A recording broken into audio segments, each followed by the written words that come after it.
Good morning, friends. Good morning. Good morning, all Westigians. Good morning. मेरा नाम अशोक अरोड़ा ਅੰਮ੍ਰਿਤਸਰ ਤੋਂ ਆ ਔਰ ਵੈਸਟੀ ਦੇ ਵਿੱਚ ਕਰਾਊਨ ਲੈਵਲ ਤੇ ਆ। ਇਹ ਸਫ਼ਰ ਮੇਰਾ ਕਿਸ ਤਰ੍ਹਾਂ ਦਾ ਰਿਹਾ, ਕੁਝ ਲੋਕ ਤਾਂ ਜਾਣਦੇ ਆ ਔਰ ਕੁਝ ਨਵੇਂ ਡਿਸਟ੍ਰੀਬਿਊਟਰ ਆ। तो मैनू आज मौका मिला तो मैं इहदे बारे थोड़ी जी जानकारी देना चाहांगा कि जिंदगी दे विच हार ते जित इंसान दे नाल हमेशा धुप ते छां की तरह लगी रहिंदी। कदी इंसान हारदा है ते कदी जितदा है। कदी जिंदगी की जंग दे विच बहुत सारिया मुश्किलां आउंदियां, कई बारी इन्नियां को तकलीफां आउंदियां कि इंसान बर्दाश्त नहीं कर सकता और कई बारी इस तरह के हवा के झोंके आते हैं कि खुशी के नाल इंसान पागल हो जाता। हर इंसान की जिंदगी इस तरह के पल आते हैं, मेरी भी जिंदगी आए। अज तो तकरीबन 9 साल पहला 2005 के जो मैं वैस्टी नूं ज्वाइन किया तो उस तो 1 साल पहला मेरी कंडीशन शायद मैं तुहानूं दस नहीं सकता कि कितनी को खराब सी, क्योंकि उस वेले मैं जिंदगी तो पूरी तरह हार चुकिया सी और मैं शायद इत्थों तक यह सोच लेंदा कि मैं खुदकशी कर लवां, पर मेरा परिवार जिहड़ा वो मेरे सामने आ जाता। मेरे बच्चे सी जिहड़े शायद 1-1 साल अपनी पढ़ाई भी छड्ड चुके सी और मेरे ते लाखां रुपए का कर्ज हो चुका सी। बिजनेस मेरा बिल्कुल जीरो हो चुका सी। एक बैग दे विच थोड़े जे स्पेयर पार्ट लैके मैं एक शॉप तो दूसरी शॉप ते सप्लाई का काम करता सी, लेकिन ऐसे दे विच मेरे को वैस्टीज का यह सिस्टम और वैस्टी का एक प्लान मेरे सामने मेरे एक दोस्त ने रखा। उसने अमृतसर का पहला पिकअप सेंटर लिया सी। आज शायद वो खुद काम नहीं कर रहा, मैं उसकी गल करांगा, मिस्टर मनिंदर सिंह। लेकिन उन्होंने मैनू दस्या कि मैं एक इस तरह का बिजनेस शुरू किया कि जिहड़ा तुहाडी शायद जिंदगी बदल देवे। तो मैं उस टाइम इन्ना को नाराज सी कि मैनू उस गल ते विश्वास नहीं होया। फिर भी मैं उन्होंने कहा कि मैं सर एक कंपनी की सी जिहदे चों 7-8 हज़ार रुपया मेरा गवा लिया मैं और वो मेरे को वापस नहीं आया। वो आज तो बाद मैं ये सिस्टम दे विच काम नहीं करांगा, ये मैं सोचा सी।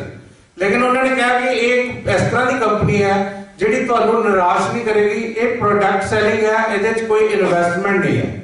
तो मैं कहा ठीक है, मैं तेरे को जरूर आवांगा और मैं ये काम जरूर करांगा। तो नैक्सट डे जो मैं उस को गया तो उन्हें मैनू प्रोडक्ट के बारे जानकारी दी।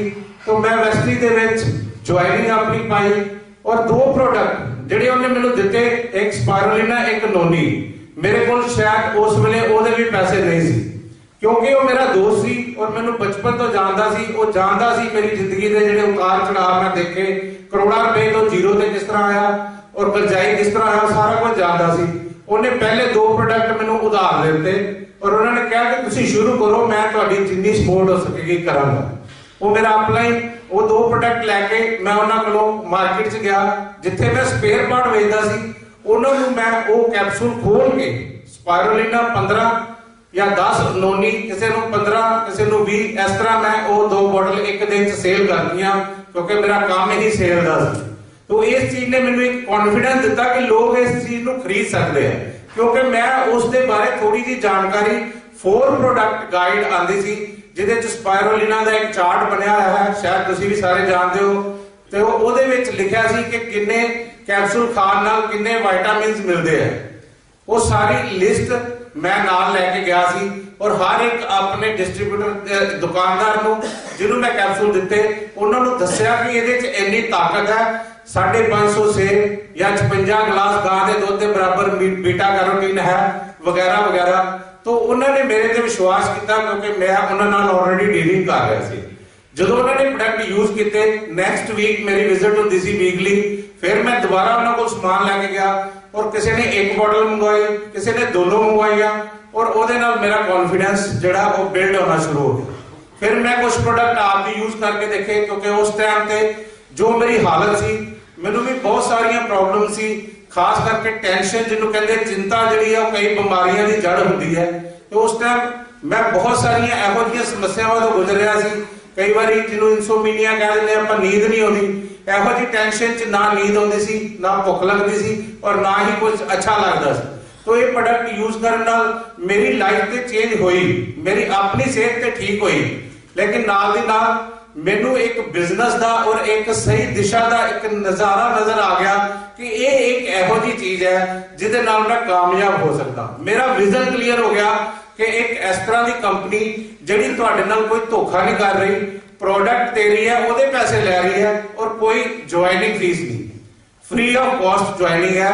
उस टाइम ते एक 100 रुपए की ज्वाइनिंग सी जिहदे सानू किट दित्ती जाती सी। उस टाइम जो असीं बिजनेस की शुरुआत की तो साडे कोल मेनली 7-8 प्रोडक्ट ही हुंदे सी जिन्हां नूं असीं प्रमोट कर सकते सी। हौली हौली इस चीज की शुरुआत की और अगे बढ़ना शुरू होया। पहला चैक जिहड़ा मेरा आया सी जदों मैं डायरैक्टर क्वालीफाई किया तो 4577 रुपए का चैक मेरा आया सी और उस टाइम शायद मैं 8 या 10 हज़ार रुपए महीना कमांदा सी स्पेयर पार्ट बेच के। लेकिन मैनू इन्नी खुशी हुई कि इस सिस्टम तो रिटेल इनकम के बावजूद मैनू 4577 रुपए का चैक मिल गया जो मैं डायरैक्टर क्वालीफाई किया। तो मैनू इन्नी खुशी सी कि मैं एक अलग इनकम पैदा करने के काबिल हो गया, मैं अपने घर के हालात सुधार सकता। उस तो बाद सानू मौका मिला तो असी एक सैमीनार ते गए, जिस तरह अज तुसी इस रेडिसन ब्लू होटल च बैठे हो, इस तरह का सानू एक सैमीनार देखने का मौका मिला। एक डायरैक्टर के तौर पर असी बहरोड गए, दिल्ली तो बहरोड तकरीबन 4-5 घंटे का रास्ता होएगा। उतो ऑफिस तो दिल्ली ऑफिस तो असी बहरोड तक गए और उत्थे 3 दिन एक इस तरह का सैमीनार अटेंड करने का मौका मिला जिसनों खुद मिस्टर गौतम बाली जी ने ऑर्गेनाइज किया सी और खुद ही उन्होंने सारा सैमीनार बोल के किया सी एज ए स्पीकर। उस सैमीनार ने मेरी जिंदगी बदल दी। उस सैमीनार ने मेरा सारे पर्दे जो मेरी अखां के सामने या मेरे दिमाग के उत्ते पे सी वो सारे बिल्कुल साफ कर दिते और मैनू ये नजर आने लग पिया कि जिन्ने भी मेरी जिंदगी के घाटे है, जिन्ने भी मैं कर्जे लै चुका, जिन्ना मैं अपनी फैमिली नू और अपने परिवार नू पिछे धकेल चुका, उसनू मैं अगे लिया के आ सकता। वो सैमीनार ने मेरी जिंदगी बदल दी। शायद अज भी तुसीं जिहड़ा ये सैमीनार अटेंड किया कई लोगों की जिंदगी बदल देगा, क्योंकि इस तरह का ही सैमीनार वो जिहड़ा मैं अटेंड किया सी। लेकिन मैं खुशकिस्मत हाँ कि वो सैमीनार मिस्टर गौतम बाली जी ने खुद किया सी और उसका नतीजा है कि अज मैं तुहाडे सामने एज ए क्राउन डायरैक्टर खड़ा। टाइम मैनू ज्यादा लगा लेकिन इनकम भी मैं तुहाडे सारे नालों ज्यादा ली, क्योंकि जो मैनू समा लगा बेशक मेरा चैक 2 लाख तो थले ही है, लेकिन पिछले 3 साल तो मैं 50 लाख रुपया कमा चुका। तो समय के नाल ये चैक हौली हौली बढ़ता रहा, लेकिन एक मेनटेन इनकम मैं लै रहा और अज मैनू इन्ना विश्वास है कि इस 2004 करन लग्या मैनू 1 साल भी नहीं लगेगा। तो इस तरह का सिस्टम जिहड़ा तुहाडी जिंदगी बदल सकता है, जिन्हें मेरी जिंदगी बदली। 16 लाख रुपया मैं अज डिक्लेयर कर रहा सारे के सामने, मैं वेस्टी के सिस्टम तो कर्जा उतारिया 16 लाख रुपया। 2 बच्चों की मैं मैरिज की है और 2 बच्चे मेरे ग्रेजुएट हो चुके हैं। तो ये सब कुछ मैनू मिला सिर्फ ते सिर्फ वेस्टी तो। तुसी भी ये सिस्टम तो ये सब कुछ पा सकते हो। यहो मेरी कहानी है, एक जीरो तो एक टॉप लैवल ते जाना। किसी टाइम एक सुपना हुंदा सी, ऑटो दे विच जाके असीं काम करदे हुंदे सी, मेरे कोल अपनी बाइक भी नहीं सी। एक बारी मैं रिक्वेस्ट की मिस्टर गौतम बाली जी नूं, उन्होंने 15 मिनट दे विच मेरा ट्रैवल फंड इशू किया, जबकि ये सिस्टम नहीं है ट्रैवल फंड देने का। 15 मिनट दे विच मेरे कोल चैक आ गया सी कि तुसीं अपनी बाइक खरीद लो।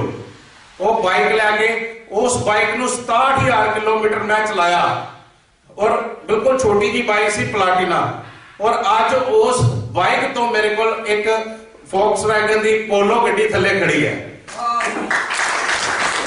तो जिस दिन ये पोलो 67,000 किलोमीटर चल जाएगी तो शायद उस तो बाद मैं ये नहीं कह सकता ऑडी आएगी, मर्सरी आएगी या शायद उस तो वड्डी वॉल्वो आएगी। Thank you very much.